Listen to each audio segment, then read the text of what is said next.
All right, and we are back here on the GSMC football podcast. And for the second part of the show, we are now going to talk about the Denver Broncos and them officially releasing quarterback Russell Wilson. So, one of the things that many people were talking about is how this arguably could be the worst trade of all time. Definitely is up there. Based off of what the Seahawks got back in return, what they turned the draft picks into, but just now the Broncos are now Russell Wilson has an $85 million cap hit, dead money cap hit for them,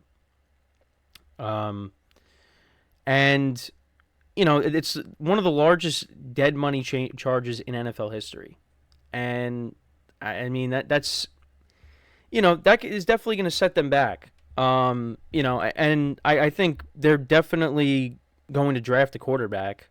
I think that's probably the most likely thing is you're going to draft a quarterback. I mean, they don't have the quarterback on the roster, but it's just you thought it couldn't get worse, but it kind of has. And the Broncos, listen, they weren't awful this year, or they weren't awful last year, but releasing Russell Wilson and, now you have this huge dead money hit. It's not good.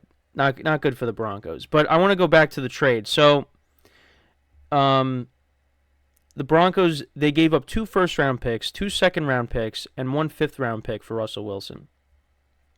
The Seahawks also got in return Drew Lock, Noah Fant, and Shelby Harris. Now, Shelby Harris is no longer on the Seahawks. Noah Fant has been okay for them at the tight end spot. And Drew Lock didn't really play that much. Did beat the Eagles, so I'll give him that. But yeah, he didn't really play. It was more about the draft picks, because the draft picks they turned into Charles Cross, who was on their offensive line, Boy Mafe. I think that's how you pronounce it. I looked it up the pronunciation last night. I think I might have mispronounced it. And Devin Witherspoon, who was one of the best rookies, in better defensive rookie players in 2023. Actually, I was looking it up. So, actually, Mafe set a franchise sack record. He had a sack in 7 straight games, and this was last year, in 2023.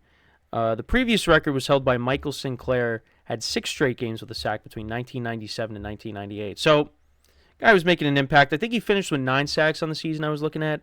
Witherspoon, he did have that pick 6 off of Daniel Jones earlier in the season. He also had 3 sacks during the year. But yeah, he's been a good player for them, especially in his first year. Since the trade, the Seahawks have achieved a 17-15 record and made the postseason in 2022. This might be a little old, but actually no, I think that might be right. But yeah, I mean, the Seahawks, they made the playoffs in 2022, and they could have made the playoffs this year. Last year they fell a little bit short. But yeah, the Broncos, the first season with Russell Wilson was not good. It was not good. Now, that also falls on the fact that Nathaniel Hackett just was in over his head. It just didn't really work out there. So they did bring in Sean Payton, and Russell Wilson was better, but still at times, wasn't great. But it definitely definitely took a step forward a little bit with Sean Payton. But I did want to go through Russell Wilson's stats, because now he's he's on the market. Obviously still wants to play. So I just wanted to pull that up. I have to get rid of the tips for a second. But yeah, so this is on footballreference.com. I just pulled up that. I figured haven't used the graphic in a while. So, but yeah, I mean. You look at what he did let's go back to 2020. So this was like the last full season for Russell Wilson with the Seahawks, because then in 2021 obviously missed some time with injury. I think it was like it was one of his fingers, because he hit his hand on someone's helmet. I think it was Aaron Donald, and that forced him to miss some time. But His last full season, 40 touchdowns to 13 interceptions. Then following season, 25 touchdowns to 6 picks. Then his first season with Denver, 16 touchdowns to 11 interceptions. And then this past season, 26 touchdowns to 8 interceptions. Actually played in the same amount of games, but about 500 less passing yards. But yeah, and again, last full season, 4,200 yards passing.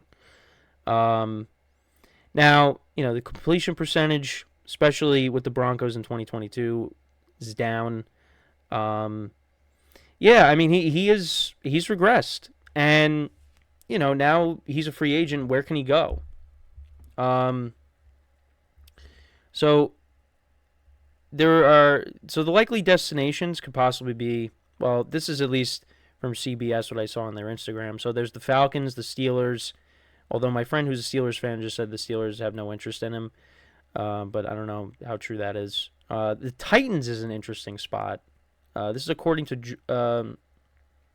CBS. The Vikings, the Titans, the Steelers, and the Falcons. So we'll see.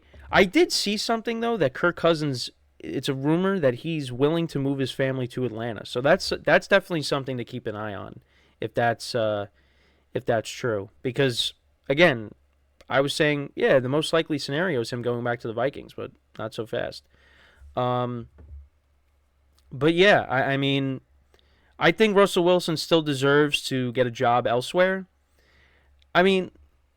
Yeah, look, 26 touchdowns to 8 interceptions. You just look at that and you're like, wow, he had a good season. But you also have to look into it a little deeper. Because you watch every Broncos game.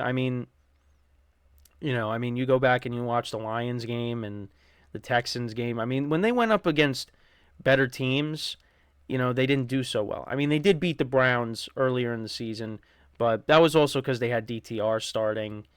The Browns, the quarterback situation was a mess for them. But again, they still ended up making the playoffs. But, you could also point to that. But I don't know, because a lot of people talk about Russell Wilson. He would either throw it deep to Cortland Sutton or he would just check it down to the running back. So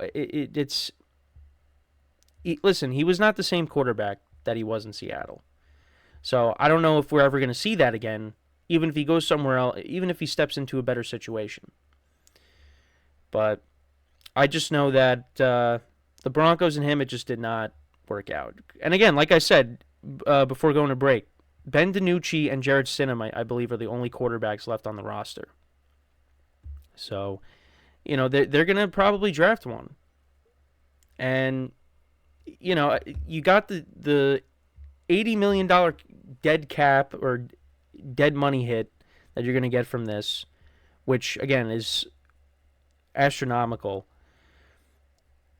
You got the Chargers that are going to be improving, the Raiders. The Chiefs, of course, are still there. What does that mean for you? You're kind of, in a tough spot. But they put themselves in this situation. And look, I thought Russell Wilson was going to step into that role with the Broncos, and the Broncos were going to be a good team again. But that just did not pan out because again, the careers are different. Although Russell Wilson did beat Peyton Manning in the Super Bowl. But, when the Broncos got Peyton Manning, Peyton Manning stepped in there, and this team, they went to 2 Super Bowls. The second one, it was when Peyton Manning was done. But they still made it. They made it twice. The first year was when, the Broncos offense was the best offense on the planet at the time. Even the first year, too. He had a good season. 2014, that was when things started to trend down. 2014 was like the last of very good Peyton Manning, and then he got hurt, and then that was kind of when he started to show his decline. And then 2015 was just, at least offensively for him, was a mess. But again, they won the Super Bowl, and since that point, the Broncos, and now it continues. The Broncos have just been looking for that replacement. They brought, like, Trevor Siemian. He took over the first year without Peyton. They drafted Paxton Lynch. That didn't work out.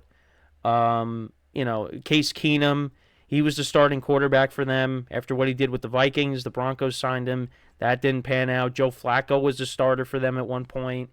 They drafted Drew Lock, and that just never really panned out. They've just been going. Brock Osweiler actually came back. He left to go play for the Texans. He signed that big contract, and that didn't pan out for the Texans, and they ended up drafting Deshaun Watson. Brock Osweiler came back in 2017. He started a few games for them. But they've gone through quarterback after quarterback after quarterback, and they haven't been able to find it. And you thought with Russell Wilson, hey, this is it right here. Just like when they had Peyton Manning. Now you're bringing Russell Wilson, who's on that trajectory to be a Hall of Fame quarterback. It's going to work out. And it didn't work out. So now they got to look for another quarterback. And, listen, they're going to give Sean Payton time. And he's going to probably draft his guy. We don't know who that's going to be.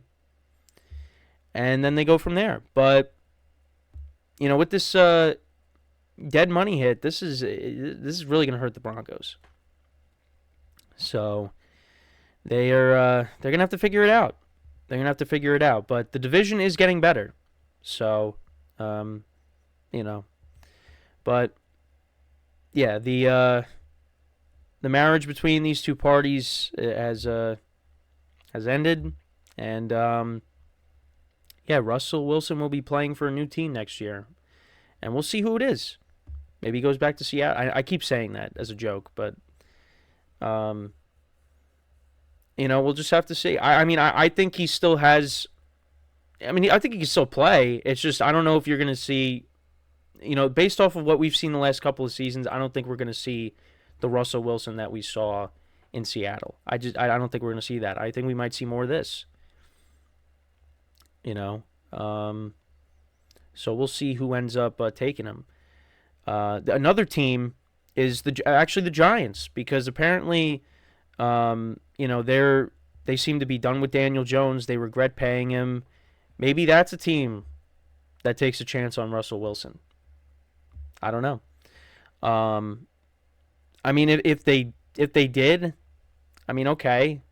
But again, the Giants have so many other issues besides quarterback, which I think, again, I don't think Daniel Jones is the guy, but, we'll just have to see. But that's another team that comes to mind as well. So, with that being said, we are going to take our second break of the show.